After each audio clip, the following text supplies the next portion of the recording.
جی میرے رسول کریم علیہ السلام نا ذرا اعزازی وقت دیتے تھے. یہ سارا دن ہی امام حسن اور حسین مسجد میں رہتے تھے, سارا دن ہر وقت حضور کے ساتھ کھیلتے تھے. ان کا دروازہ مسجد نبی میں کھلتا تھا گھر کا, لیکن اس کے باوجود حضور فرماتے فاطمہ آج میرا دل کرتا ہے تمہارے گھر آ کے رات گزاروں.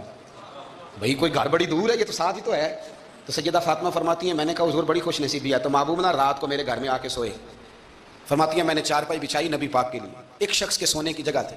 حضور نے فرمایا میں تو حسن حسین کے لیے آیا ہوں. یا رسول اللہ, پھر فرمایا یہ میرے ساتھ سوئیں گے. میں نے عرض کی حضور آپ کو دقت ہوگی, کیسے سوئیں گے؟ نبی پاک علیہ السلام نے فرمایا میں سلا لوں گا. حضرت فاطمہ کہتی ہیں ایک کندھے پہ حضور نے امام حسن کو لٹا لیا اور دوسری سائڈ پہ امام حسین کو لٹا لیا.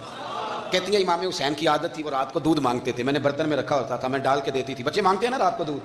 فرماتی ہیں رات کو نا امام حسین نے دودھ مانگا, میں اٹھنے لگی دودھ دینے کے لیے, پر حبیب نے فرمایا بیٹے تو لیٹ جا, آج میرے ساتھ سویا تو دودھ بھی میں ہی پلاؤں گا.